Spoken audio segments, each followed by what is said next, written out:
നമസ്കാരം. പുതിയൊരു വീഡിയോയിലേക്ക് എല്ലാവർക്കും ഹർദ്ദമായ സ്വാഗതം.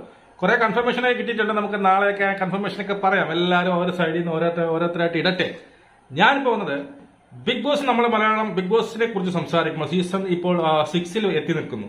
5 വരെയുള്ള സീസണെ കുറിച്ച് സംസാരിക്കുമ്പോൾ നമ്മൾ പലപ്പോഴായിട്ട് പലരുടെ പേരുകൾ പറയും. അതിനകത്ത് നമ്മൾ ഈ പറയുന്ന രജിത് കുമാറിന്റെ പേര് പറയും, ഈ പറയുന്ന റോബിന്റെ പേര് പറയും, ഇപ്പോൾ അഖിൽ മാരാർ, പിന്നീട് നമ്മുടെ DFK, അങ്ങനെയൊക്കെ പേര്. അതിലൊക്കെ എപ്പോഴും നമ്മൾ ഒരു 3 പേരുടെ പേര് ബിഗ് ബോസിനകത്ത് ഒരു പിന്നെ 3 പേര് മാസമായിട്ടുള്ള 3 പേരുടെ പേര് എടുത്തത് എപ്പോഴും സീസൺ 1 സാബുമോന്റെ പേര് നമുക്ക് എപ്പോഴും നമ്മൾ പറയപ്പെടില്ല. ഇപ്പൊ ഞാൻ ലാസ്റ്റ് ഒരു വീഡിയോ ചെയ്തതിലും അതിലും സാബുമോനും ഈ പറഞ്ഞ റോബിനും പിന്നെ അഖിൽ മാരാറുടെ കമ്പാരിസനാണ് ചെയ്തത്. എന്തുകൊണ്ടാണ് സാബുമോനെ ഈ പറഞ്ഞ പിന്നെ TRP കേസ് നോക്കി അതൊക്കെ TRP വളരെ താഴ്ന്നതായിരുന്നു സീസൺ 1.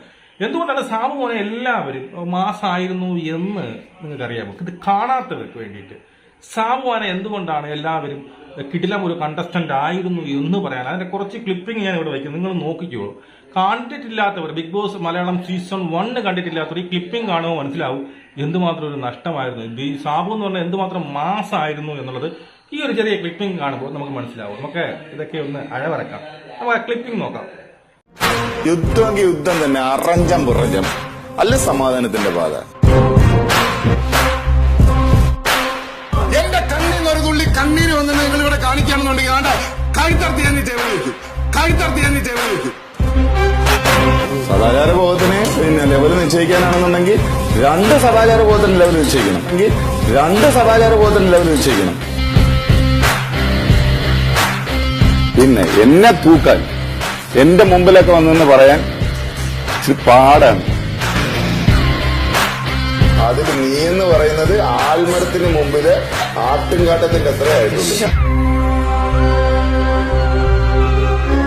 ദിസ് ഈസ് പേളിമാണി എന്ന് പറയണമെങ്കിൽ ദിസ് ഈസ് ആലപ്പുഴ ജില്ലയിൽ കാർത്തികപ്പള്ളി താലൂക്കിൽ 10 വില്ലേജ് എരുവമ്പുഴയിൽ വാവ കുഞ്ഞുമകൻ കുഞ്ഞുമണി മകൻ അബ്ദുസമദ് മകൻ സാബുമൻ എന്ന് പറയുന്ന സാബു ഉണ്ട്. ആ സാബു വരും. സാബുമൻ എന്ന് പറയുന്ന സാബു ഉണ്ട്. ആ സാബു വരും.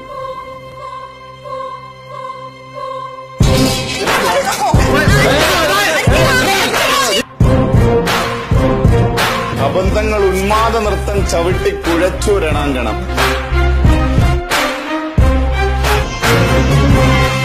ഇതിനകത്ത് ആരൊക്കെ എന്തൊക്കെ പ്ലാൻ ചെയ്താലും ഐ ഡോണ്ട് ഗീവ് എ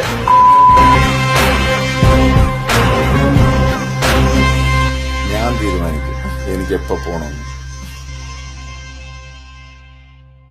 ഇത് ചെറിയ ക്ലിപ്പിംഗ് ആണ്. നമ്മൾ സത്യം പറഞ്ഞാൽ ആ സീസൺ 1 കണ്ടവർക്ക് മനസ്സിലാവും സാബു എന്ന് പറയുന്ന വ്യക്തി അല്ലെങ്കിൽ ഒരു കണ്ടസ്റ്റന്റ് എന്തുമാത്രം മാസായിരുന്നു. കാരണം ആ ഒരു സീസണില് പുള്ളി എന്ന് പറഞ്ഞാൽ ഭയങ്കര കംപ്ലീറ്റ് ഡോമിനേഷനാണ്. ആ പുള്ളിയുടെ നേരെ ഒരു വിരൽ ചൂണ്ടാൻ പോലും ആൾക്കാർ ഭയപ്പെട്ടിരുന്നു.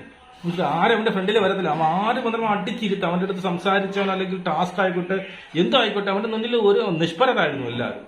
മനസ്സിലാവും. അത്രയ്ക്ക് അമ്മാതിരി മാസാണ് സാബുമോൻ കാണിച്ചു. ഈ പറയുന്ന വ്യക്തികൾ ഇപ്പൊ സാബുമോൻ ആയിക്കോട്ടെ, ഈ പറയുന്ന റോബിൻ ആയിക്കോട്ടെ, അഖിൽ മാരാറൊക്കെ, ഇവരെല്ലാം ഞാൻ വിലയിരുത്തുന്നത് ബിഗ് ബോസിൽ കാണിച്ച അല്ലെങ്കിൽ അവരെ കാണിച്ച ഈ പറയുന്നുള്ള അവിടെ ഉണ്ടായിരുന്ന അവരുടെ പെർഫോമൻസ് ബേസ് വെച്ചുകൊണ്ട് മാത്രമാണ്.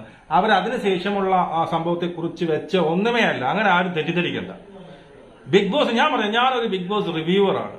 ബിഗ് ബോസിനകത്ത് ഷാഹുവിനെ എനിക്കൊട്ടും ഇഷ്ടമൊന്നുമില്ല. പക്ഷേ ആസ് എ ബിഗ് ബോസ് കണ്ടസ്റ്റർ എന്നുള്ള നിലയിൽ എപ്പോഴും ഓർത്തെടുക്കാൻ പറ്റുന്ന ഒരു പേരാണ് സാബുമോന്റെ. അമ്മാതിരി മാസമായിരുന്നു ഈ പറയുന്ന സാബുമോൻ കാണിച്ചത്. മനസ്സിലായി. ഇവിടെ എല്ലാവരെയും പിന്നെ അതിനുശേഷമുള്ള വ്യക്തി അതിനുശേഷം അവർ എന്ന് കാണിക്കുന്ന സംഭവങ്ങളെല്ലാം വൻ കഥയാണെന്ന് ചോദിച്ചാൽ എനിക്കൊരിക്കലും ഇഷ്ടമല്ല. ഈ പറയുന്ന പലര് കാണിക്കുന്നത് കൊണ്ടും ഞാൻ ഒരു രീതിയിലും യോജിക്കില്ല. എനിക്ക് ഒപ്പോസേ ഉള്ളൂ. അവരുടെ ആരും അവർ കാണിക്കുന്നത് എന്നും ശരിയാണെന്ന് ഒരിക്കലും ഞാൻ പറഞ്ഞില്ല. ഇപ്പം സാബുമോനെ കുറിച്ച് പറഞ്ഞായിക്കോട്ടെ, അഖിൽമാരാണ് ഞാൻ ഒരുപാട് പിന്നീട് ഈ പറഞ്ഞ പോലെ എന്താണ് പിന്നീട് അഖിൽമാരായിക്കോട്ടെ, ഈ പറയുന്ന റോബിനായിക്കോട്ടെ, എല്ലാവരും അവരുടെ കണ്ടസ്റ്റൻസ്, അതായത് അവരുടെ സീസണിൽ അവർ നടത്തുന്ന കളികൾ, അവരുടെ പെർഫോമൻസ് കൊള്ളാമെന്നുള്ളത് കൊണ്ട് നമ്മൾ അവരെ സപ്പോർട്ട് ചെയ്തു. ചില കാര്യങ്ങൾ നമ്മൾ ഒരാളെ നല്ല രീതിയിൽ സപ്പോർട്ട് ചെയ്യുമ്പോൾ ചില അവരുടെ ഭാഗത്തു നിന്ന് ഒരു നെഗറ്റീവ് വന്നു കഴിഞ്ഞാൽ അപ്പൊ സാബുവനായിക്കോട്ടെ, ഈ പറയുന്ന പിന്നീട് റോബിനോ, ഈ പറയുന്ന അഖിൽമാരൊക്കെ അവരുടെ ചില കാര്യങ്ങൾ നമ്മൾ മറച്ചിരിക്കും. ഞാൻ മനഃപൂർവ്വമൊക്കെ കണ്ടില്ല എന്നറിയും. കാരണം അവർ ജയിക്കണം, കാരണം അവരാണ് ഇത്തിരി ഇതുള്ളത്, അവൻ ജയിക്കട്ടെ എന്നുള്ളൊരു മനസ്സുകൊണ്ട് നമ്മളത് നമ്മളെന്തിനാ അത് കണ്ടില്ല എന്നടിക്കും എന്ന് കരുതി അവർ ചെയ്യുന്ന എല്ലാ തരത്തിലും ഞാൻ കൂട്ടു നിൽക്കുന്നു എന്നുള്ളതല്ല. ഇവിടെയും ഞാൻ ഈ പറഞ്ഞതെല്ലാം മൊത്തം എന്താണ്, ഈ പറഞ്ഞ ബിഗ് ബോസിനകത്ത് വെച്ച് അവർ ചെയ്ത പെർഫോമൻസിന്റെ അടിസ്ഥാനത്തിൽ മാത്രമാണ്. അതിനർത്ഥം അവരെല്ലാവരും എനിക്ക് ഭയങ്കര ഇഷ്ടമാണ് എന്നല്ല. നിങ്ങൾ അങ്ങനെ തെറ്റിദ്ധരിക്കുകയും വേണ്ട. നമുക്ക് വീണ്ടും കാണാം. ജയ് ഹിന്ദ്.